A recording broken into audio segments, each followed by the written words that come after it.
Did you know there are new TSA carry-on rules for 2025 that could totally catch you off guard?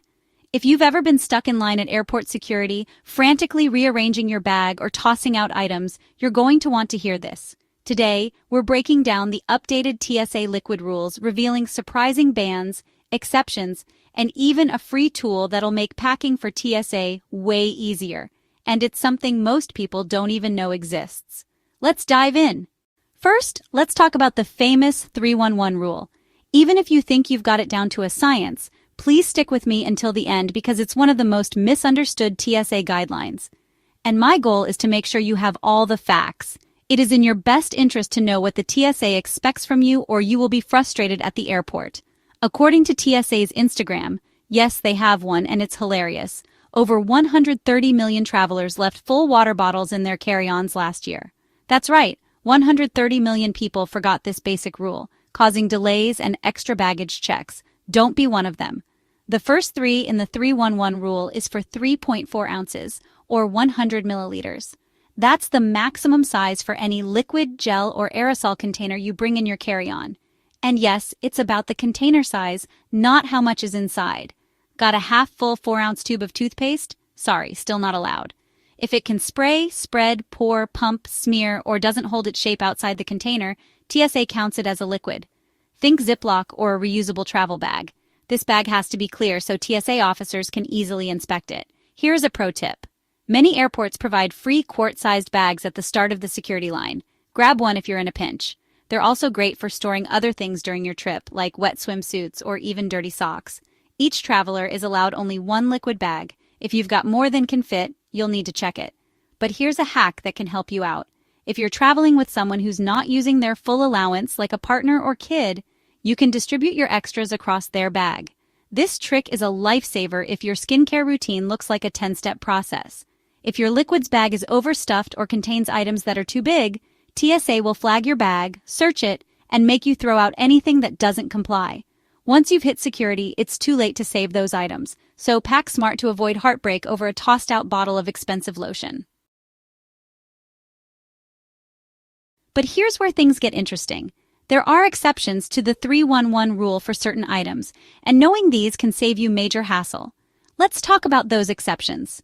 First, prescription medications are exempt. This includes liquid meds stored in pre-filled syringes or pens, creams like steroid treatments, and even over-the-counter items like saline solution, cold medicine, or liquid nutrition drinks.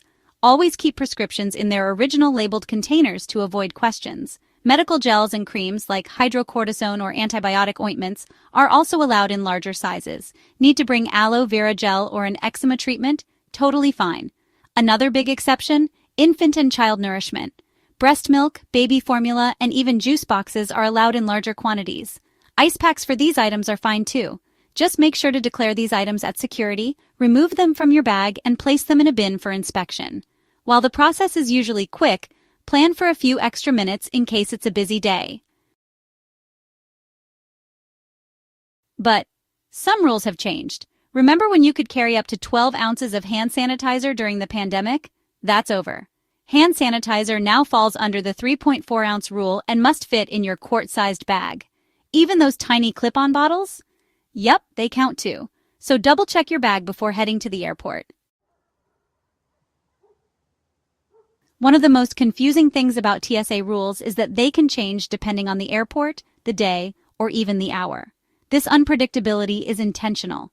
It's meant to keep everyone on their toes, making it harder for potential threats to game the system. Unfortunately, that means you need to be ready for anything, every time you fly. Even with TSA PreCheck, you might still have to remove your liquids bag depending on the equipment and staff on duty. Now let's talk about the liquids that are completely banned no matter what. These include toxic chemicals like pesticides, bleach, or corrosive cleaning agents, self-defense sprays like mace or pepper spray, also a no-go. Flammable liquids like lighter fluid, propane, or spray paint are strictly prohibited. And if you're thinking about packing high-proof alcohol, think again. Anything over 70% ABV, like Everclear or 151 proof rum, isn't allowed.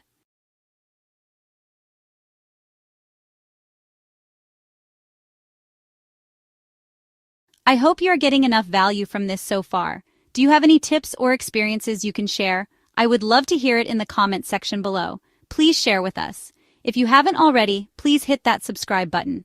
It would mean so much to me. Let's continue now because this is where things get fun.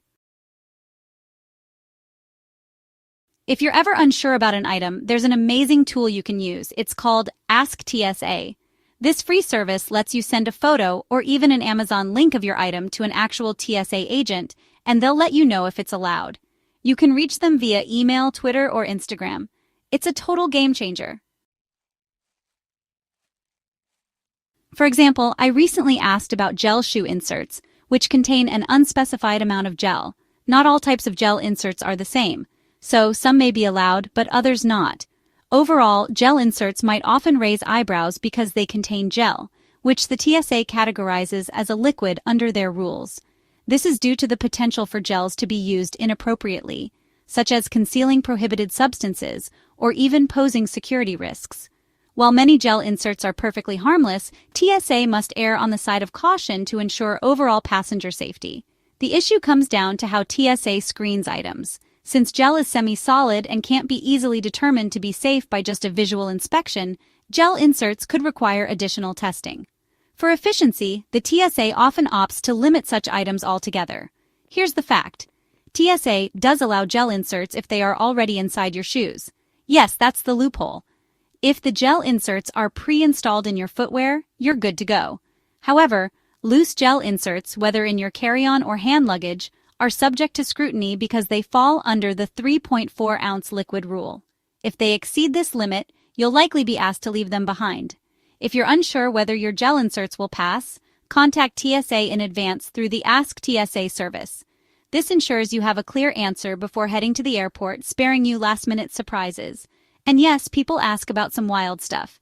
TSA's Instagram once revealed that travelers have questioned if spaghetti is allowed through security. The answer? Yes, as long as the sauce is mixed in with the noodles. Of course, not everything is a laughing matter. Some medications that are perfectly fine in the United States, like Adderall, are illegal in other countries, even with a prescription. Japan, for example, has strict rules against medications containing pseudoephedrine or amphetamines. So if you're traveling internationally, research the medication rules in your destination country to avoid serious trouble.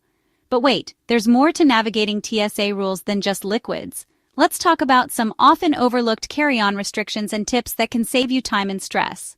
For starters, did you know that food items are frequently flagged during security checks? It's not just about liquids. Certain solid foods can also cause confusion. Items like peanut butter, hummus, or even some cheeses are classified as liquids because of their consistency. So if you're planning to pack snacks, double-check if they're TSA approved. One more hot topic is electronics. While it's well known that laptops need to be placed in separate bins, did you know the same rule applies to certain tablets, handheld gaming consoles, and even power banks? TSA officers may require you to remove these items for screening. A helpful tip is to pack them in an easily accessible part of your carry-on so you're not fumbling through your bag at the checkpoint. Now let's address TSA PreCheck. It's a fantastic program for frequent flyers, allowing you to skip the hassle of removing shoes, belts, and jackets, or unpacking electronics and liquids. But even with PreCheck, there are exceptions. If an officer suspects something in your bag, you may still face additional screening. Signing up for PreCheck is easy though, and it can be a game changer for your travel experience. Think of it as an investment in stress-free flying. Oh, and let's not forget about global travel. If you're flying internationally, consider enrolling in Global Entry. It includes TSA PreCheck and speeds up customs processing when you return to the United States. For international flyers, this program is a lifesaver, cutting down long waits after a tiring trip. One more essential tip. Packing smart can save you not only time but also money. Overpacking often leads to surprise baggage fees, especially if your carry-on ends up needing to be checked because it's overstuffed. Keep your items organized using packing cubes. They're a game changer for maximizing space and keeping things neat. And here's something fun. Did you know some airports have special family lanes or lanes dedicated to experienced travelers? If you're flying with kids, look for these family-friendly options. They're designed to be more accommodating for parents with strollers and extra gear. On the other hand, if you're a solo traveler who's quick and efficient, seek out the express lanes. If you're feeling overwhelmed by all the rules, use the MyTSA app. You will find it in Google Play Store. This official app provides up-to-date security wait times, TSA rules, and even lets you search specific items to see if they're allowed. It's like having a personal TSA assistant right in your pocket. And that's a wrap on the new TSA carry-on rules for 2025. I hope you found this informative and valuable. It was a pleasure bringing this to you. Please take a few seconds and subscribe, as well as hit that notification bell so you won't miss future videos. Visit the links in the description. Anything you purchase will help to support the channel so I can delve into the right topics for you. Thanks in advance. Check out the products in the YouTube shopping area below the video. You could find something there too. But until next time, safe travels.